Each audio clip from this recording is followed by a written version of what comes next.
ভারতের ত্রিপুরা রাজ্যের রাজধানী আগরতলায় বাংলাদেশের সহকারী হাইকমিশনের হামলার প্রতিবাদে ঢাকায় নিযুক্ত ভারতীয় হাইকমিশনার প্রণয় ভার্মাকে তলব করেছে বাংলাদেশ। আজ মঙ্গলবার বিকেল 4টার কিছু আগে প্রণয় ভার্মা পররাষ্ট্র মন্ত্রণালয়ে গেছেন। আগরতলায় গতকাল সোমবার বাংলাদেশের সহকারী হাইকমিশন প্রাঙ্গণে ঢুকে হামলা চালানো হয়েছে।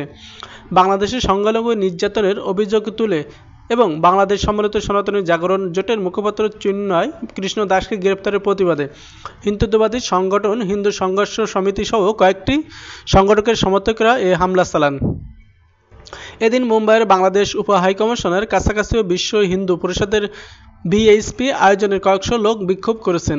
হিন্দু সংঘর্ষ সমিতি হল বিএইচপির সহযোগী সংগঠন।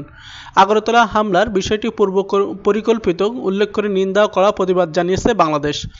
পররাষ্ট্র মন্ত্রণালয়ের এক বিবৃতিতে বলা হয়েছে, হামলার ঘটনা বাংলাদেশ সরকারকে গভীরভাবে ক্ষুব্ধ করেছে। ঘটনার প্রবাহ দেখে এটা প্রমাণিত হয়েছে যে হামলাটি পূর্ব পরিকল্পিত। এই ঘটনা কূটনৈতিক। আগরতলা হামলার বিষয়টি পূর্ব পরিকল্পিত উল্লেখ করে নিন্দা করা প্রতিবাদ জানিয়েছে বাংলাদেশ। এই ঘটনা কূটনৈতিক সম্পর্ক বিষয়ক ভিয়েনা সনদের লঙ্ঘন। ভারতের পররাষ্ট্র মন্ত্রণালয় আগরতলা ঘটনাকে দুঃখজনক উল্লেখ করে বিবৃতি দিয়েছে। তারা বলছে, কূটনৈতিক ও কনসুলার সম্প্রতি কোনো অবস্থাতে লক্ষ্যবস্তু করা উচিত না। পররাষ্ট্র মন্ত্রণালয়ে ভারপ্রাপ্ত পররাষ্ট্র সচিব এম রিয়াজ হামিদুল্লাহর সঙ্গে বৈঠক করেছেন ভারতীয় হাইকমিশনার প্রণয় ভার্মা। ভারতের ত্রিপুরা রাজ্যের রাজধানী আগরতলায় বাংলাদেশের সহকারী হাইকমিশনার হামলার ঘটনায় বাংলাদেশ যখন ক্ষুব্ধ, তখন এই দুই কূটনীতিকের মধ্যে বৈঠক হচ্ছে। মঙ্গলবার বিকাল 4টার কিছু আগে প্রণয় ভার্মা পররাষ্ট্র মন্ত্রণালয়ে গেছেন। তবে ভারতীয় হাইকমিশনার প্রণয় ভার্মাকে পররাষ্ট্র মন্ত্রণালয় তলব করা হয়েছে কিনা সে বিষয়ে স্পষ্ট কোনো বার্তা এখনও পর্যন্ত পাওয়া যায়নি। একটি সূত্র বলছে, আগরতলায় ঘটনা ভারতীয় হাইকমিশনারকে তলব করা হয়েছে। আগরতলায় গতকাল সোমবার বাংলাদেশের সহকারী হাইকমিশন প্রাঙ্গণে ঢুকে হামলা চালানো হয়েছে। বাংলাদেশের সংখ্যালঘু নির্যাতনের অভিযোগ তুলে হিন্দুত্ববাদী সংগঠন হিন্দু সংঘর্ষ সমিতি সহ কয়েকটি সংগঠনের সমর্থকরা এ হামলা চালান।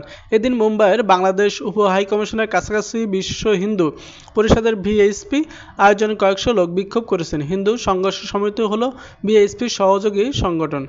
ভারতের পররাষ্ট্র মন্ত্রণালয় আগরতলা ঘটনাকে দুঃখজনক উল্লেখ করে বিবৃতি দিয়েছে। তারা বলছে, কূটনৈতিক ও কনসুলার সম্পত্তি কোনো অবস্থাতে লক্ষ্যবস্তু করা উচিত না। এই ঘটনায় ত্রিপুরায় মঙ্গলবার 7 জনকে গ্রেপ্তার করা হয়েছে। এছাড়া 4 পুলিশ সদস্যের বিরুদ্ধে প্রশাসনিক ব্যবস্থা নেওয়া হয়েছে। আগরতলা হামলার বিষয়টি পূর্ব পরিকল্পিত উল্লেখ করে নিন্দা করা প্রতিবাদ জানিয়েছে বাংলাদেশ। পররাষ্ট্র মন্ত্রণালয়ের এক বিবৃতিতে বলা হয়েছে, হামলার ঘটনা বাংলাদেশ সরকারকে গভীরভাবে ক্ষুব্ধ করেছে। ঘটনা প্রবাহ দেখে এটা প্রমাণিত হয়েছে যে হামলাটি পূর্ব পরিকল্পিত। এই ঘটনা কূটনৈতিক সম্পর্ক বিষয়ক ভিয়েনা সনদের লঙ্ঘন।